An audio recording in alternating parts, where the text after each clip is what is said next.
Mm.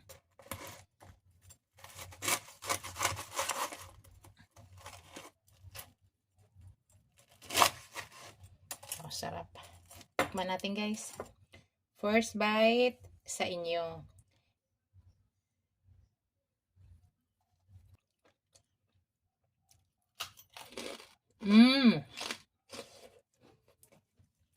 Sarap guys.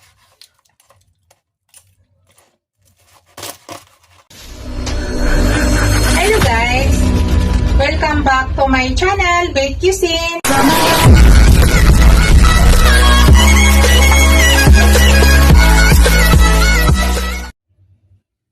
Hello guys, today's video guys, magluto tayo ng pork belly.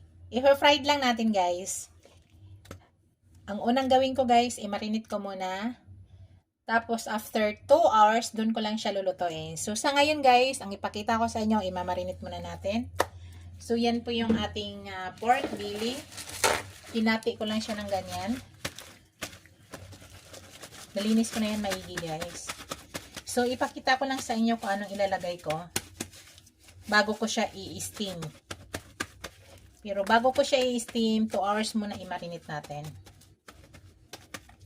Steam lang ang gawin ko nito guys. Steam bago siya i-fried.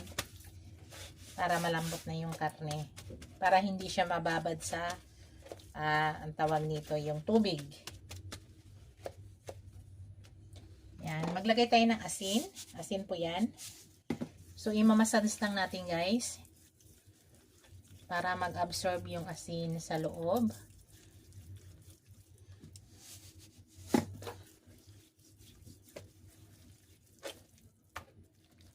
Tapos, baliktarin ulit natin. Lagyan ulit natin ng asin. So, kailangan mamassage maigi sa ilalim para mag-absorb.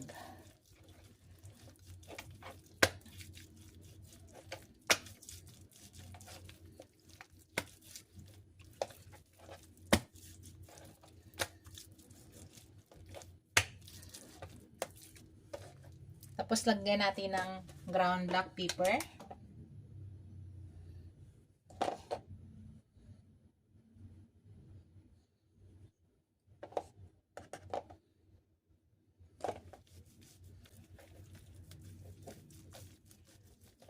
Tapos, sa kabila,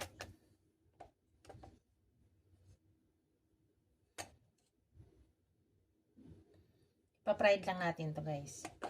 Pero bago natin ipa-fried, ay atin muna palambutin. Para lulutong siya.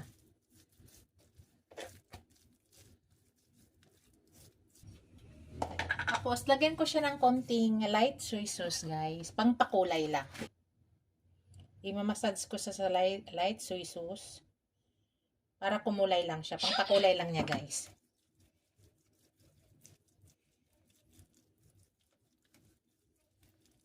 Estimate lang nyo guys ang asin ha, kasi maglalagay pa kayo ng soy sauce para magkaroon na siya ng kulay.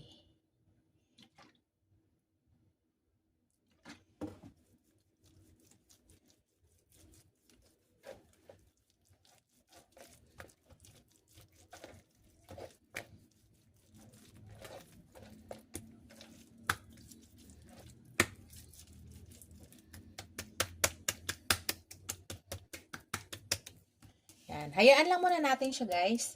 After 2 hours, dun natin siya lutuin. Mag-start po tayo ng cooking after 2 hours. Mamaya guys, pakita ko sa inyo. Hello guys, ayan.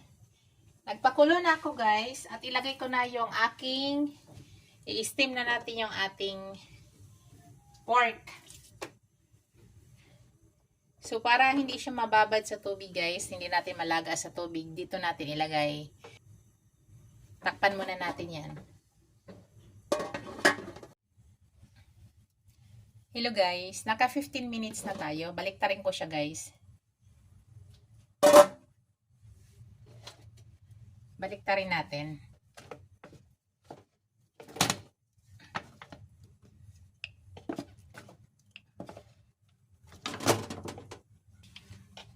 Yan. Takpan natin ulit guys. Ang gagawin ko dyan guys, bubutasan ko siya.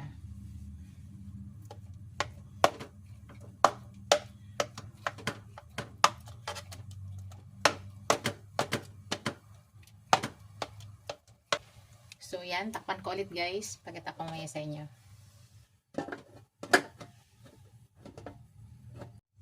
Hello guys, tingnan na natin guys.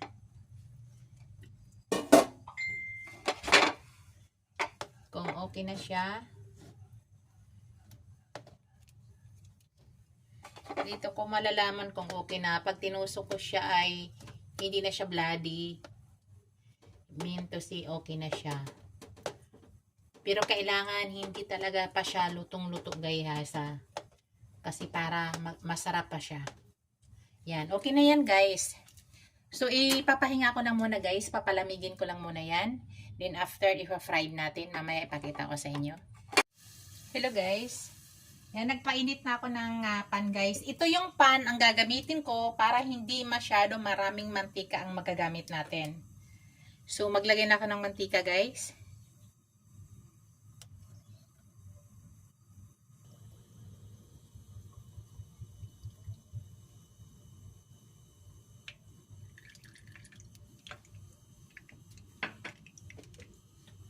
Yan, painitin muna natin guys.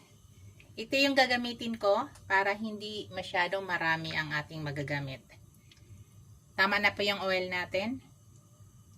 Painitin ko lang. Yan, pwede na natin lagay guys at mag-ingat po tayo dahil tatalsik po ito.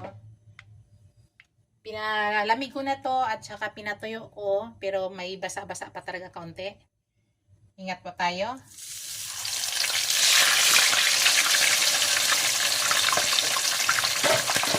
Ito na yung dalawa guys. Takpan ko siya. Para safe tayo. Takpan ko. Hintayin lang natin guys. At pahinaan ng konting apoy. Huwag masyado malakas dahil mainit na po yung ating mantika. Ang ginawa ko, medium ko lang yung apoy natin. So wait lang natin yan. Hello guys, narinig niyo, malakas pa ang talsik niya. Ibig sabihin na mamaya-maya pa natin yan ikutin. So hindi siya naka-deep fry guys ha. Ito ang ginamit kong pan para hindi masyado maraming mantika ang ilalagay natin. So maya-maya konti, ikutin na natin yan. Hintayin lang natin nga hindi na masyado tumalsik. Hello guys, check na natin guys.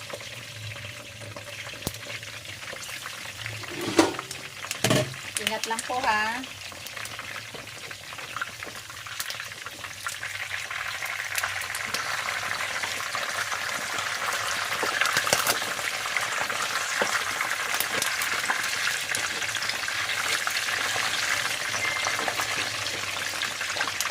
Takpan ulit natin guys.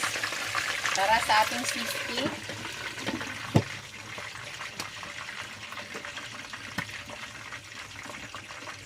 Tapos mamaya-maya ipakita ko sa inyo yan. Para lumutong yung balat guys. Yan muna yung ating gagawin. Palutungin muna natin.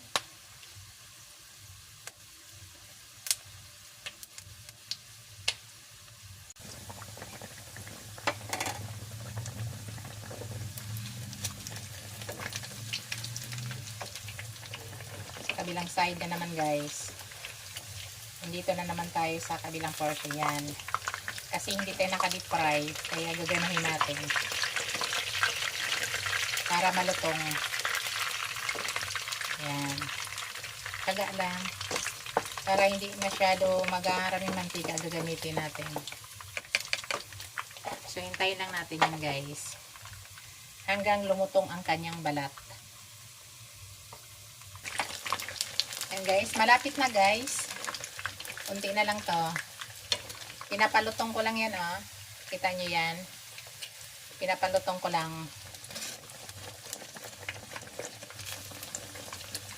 Luto na po yung ating ano. Pinapalutong ko lang yung kanyang balat.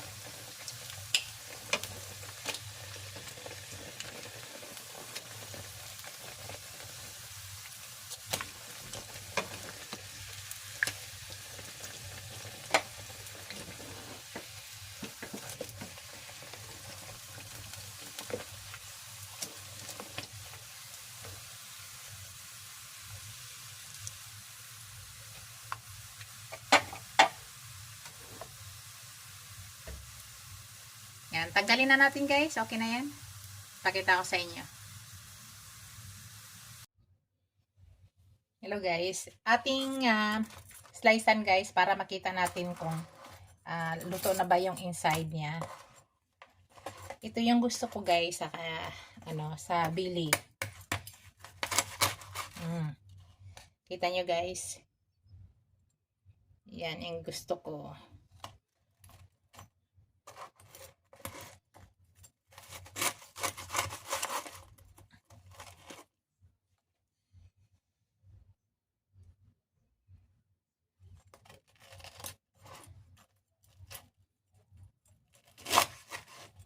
Oh, sarap. Tikman natin guys. First bite sa inyo. Nasa inyo guys kung anong gusto yung sausawan. Ako gusto ko nito guys suka na maanghang na maraming bawang. So tikman ko siya guys.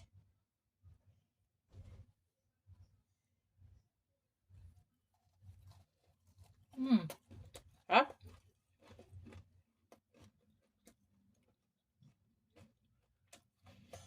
Kahit wala ng sausawan guys. Napakalasa niya. Promise. Kita nyo? Sarap.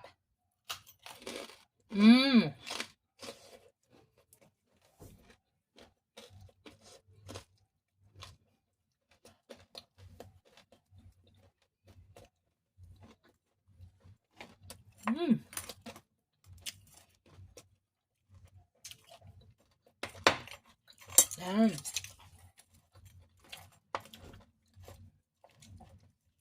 Sarap guys.